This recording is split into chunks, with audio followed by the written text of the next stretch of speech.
इस क्लास में बात करते हैं Mahatma Gandhi Kashi Vidyapith BSc BA BBA BCom second year fourth semester minor paper के सॉल्यूशन के बारे में। ठीक है, तो अगर आपने माइनर पेपर इकोनॉमिक्स चूज़ किया होगा तो आपने इस बार 2024 के अंदर ये पेपर दिया होगा। ठीक है, तो इकोनॉमिक्स के पेपर का टाइटल क्या था? Issues of Indian economy. ठीक है, हमको इसी के सोल्यूशन की बात करनी है। ठीक है, तो इसके अंदर टोटल 75 क्वेश्चन पूछे गए थे, हम इन्हीं की बात करने वाले हैं। ठीक है, तो देखो हमने ये जितने भी आंसर हैं अपने बेस्ट नॉलेज से तैयार किया है। फिर भी अगर आपको लगता है कि किसी भी क्वेश्चन के अंदर करेक्शन की ज़रूरत है तो आप ज़रूर बता सकते हो, हम उसको ज़रूर ही रीचेक करेंगे। ठीक है, तो चलिए स्टार्ट करते हैं। हमारे पास जो क्वेश्चन पेपर है वो सेट सी का है, तो अगर आपका सेट सी होगा तो आपके क्वेश्चन इसी ऑर्डर में होंगे।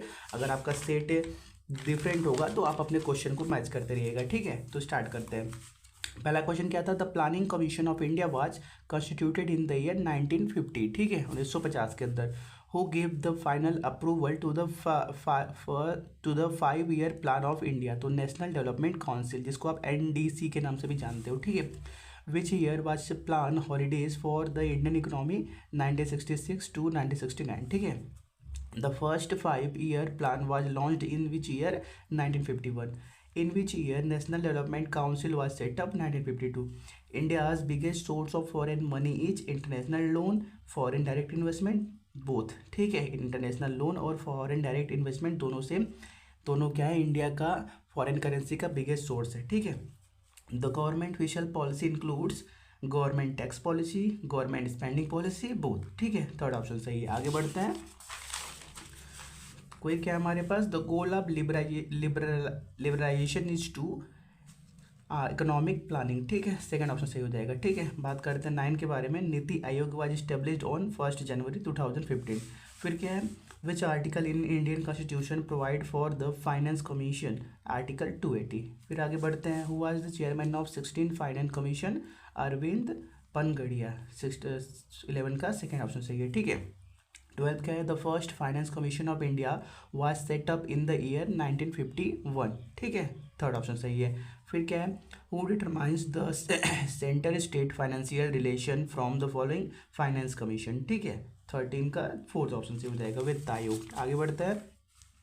Question number 14, which type of economy is Indian economy? Mixed economy. ठीक है, 15 क्या है? What is the mainstay of Indian economy? Agriculture. फिर क्या है? What is the other name of tertiary sector? Service sector. The main cause of poverty in India include pressure on population, low capital formation, lack of infrastructure, all of this. Fourth option से हो जाएगा। ठीक है, फिर क्या है? If in an economy most of the people are living below subsistence level, it is called absolute poverty. ठीक है, 19 क्या है? The term mixed economy denoted existence of both private and public sector. आगे बढ़ते हैं। देखो इस क्वेश्चन में कुछ क्वेश्चन ऐसे थे जिसमें थोड़ा सा डाउट था, शायद 7 या 8 क्वेश्चन है तो उनको फिलहाल के लिए रोक दिया गया है। ठीक है, उसके लिए हम बात देख रहे हैं। अगर आंसर मिल जाता है तो कमेंट में हम उनको पिन कर देंगे। अगर आपको उनका आंसर पता हो तो बता दीजिएगा। ठीक है, देखो यार, जिसमें डाउट है उसको बताने का कोई मतलब नहीं है, गलत बता देंगे तो फालतू में सब गलती करते जाएंगे। ठीक है, इससे अच्छा है उसको रोक के रखो, उसका आंसर चेक कर लो। ठीक है, चलो। Which of the following 5 year plan give the slogan of गरीबी हटाओ? Fifth 5 year plan. ठीक है, सेकेंड ऑप्शन से हो जाएगा। Poverty line separate poor and non poor. Poverty is state in which a person is inability to fulfil basic requirement. Third option से हो जाएगा। फिर क्या है? Disguised unemployment is a common in agriculture sector. What is the most common, नीचे लिख रहा है ना, हाँ, what is the most common measure to identify the poor in India? Income level. ठीक है, आगे बढ़ते हैं। 26 की बात करते हैं। Which of the following determine the poverty line in India? NITI Aayog. Which committee has given it's recommendation for poverty stimulation? Tendulkar committee. Unemployment is defined as the section of population who want to work but is unable to find employment. Second option से हो जाएगा। ठीक है, 29 क्या? Which type of unemployment is most prevalent in rural area of India? Seasonal unemployment, disguised unemployment, both. ठीक है, when was मनरेगा implemented? 2 February 2006। ठीक है, फर्स्ट ऑप्शन से हो जाएगा। आगे बढ़ते हैं। Black money means illegal money. The reason behind hiding black money is high tax rate, price control policy, real estate transaction, all of this, ठीक है। फोर्थ ऑप्शन से हो जाएगा। Generally black money is used for cash payment, जो भी black money होता है उसको जनरली कोई भी ऑनलाइन पेमेंट में यूज़ नहीं किया जाता, उसको कैश कैश की तरह यूज़ किया जाता है, जिससे उसका कोई हिस्ट्री ना रहे, ठीक है। 34 क्या है, the existence of black money makes the monetary policy less effective. Corporate of black money related to concept एक minute concept of black money is related to money not account for, tax evaded money, encourages bravery, ordering etc, all of this, ठीक है। Fourth option से हो जाएगा। Out of the following is not a cause of black money in India, ठीक है, तो उसका third option सही है। Political finance and standard of public molarity, ठीक है। आगे बढ़ते हैं, 37 की बात करते हैं। Which of the following is a major problem faced by farmers in India, lack of irrigation facility. National bank for agriculture and rural development, जिसको आप NABARD के नाम से भी जानते हो, वो कब इस्टेब्लिश हुआ था, 12 जुलाई 1982 को, ठीक है। What percentage of India's total land is engage in agriculture activity, 52.7%, ठीक है। इंडिया का टोटल लैंड का इतना परसेंट एग्रीकल्चर में यूज होता है। Agriculture is activity, primary activity, ठीक है। When was the new agriculture policy establish, July 2000। Which of the following has lead to low productivity in the agriculture sector, farming using traditional method, ठीक है। आगे बढ़ते हैं, नीचे दिख रहा था ना, हाँ। Who is known as father of green revolution in India? MS Swaminathan. The green revolution resulted in a great increase in production of wheat and rice, ठीक है। Who is known as the father of green revolution in the world? Norman Borlaug, ठीक है। आगे बढ़ते हैं, 45 का second सही है।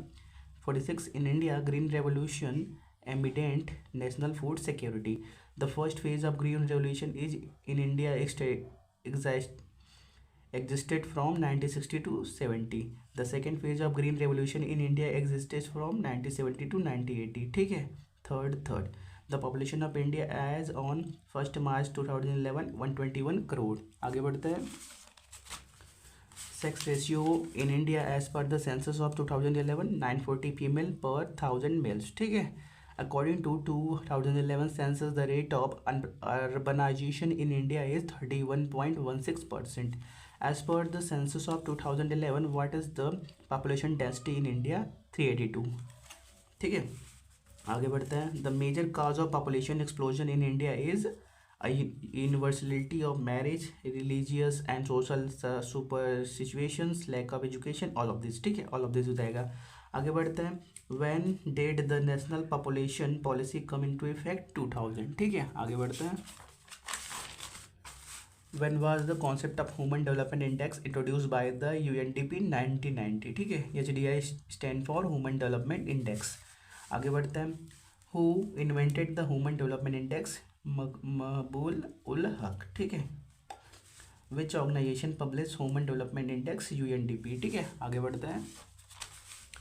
63 की बात करते हैं। A persistent fall in the general price level of goods and service is known as deflation. Which of the following is the main problem for small industries? Raw material, finance, marginal scale, all of this. When was the new industrial policy of India announced? 1991. What were the reason for introducing the economic reforms in 1991? The Gulf War, negative balance of payment, increase in fiscal deficit, all of this हो जाएगा, ठीक है। Industry reserved for public sector, defence equipment, atomic energy regeneration, railway transport, all of this. The first industry policy was adopted in 1948। State the major classification of economy sector followed by India, public sector and private sector, ठीक है। आगे बढ़ते हैं। 70 की बात करते हैं, ठीक है। Which of the following service is not provided by the public sector to the people? Automobile service, ठीक है। LPG stand for in economics, globalization, privatization and liberalization. Which of the following is not a part of new economic reforms? Centralization. What does Niti Aayog stand for? National Institute for Transforming India.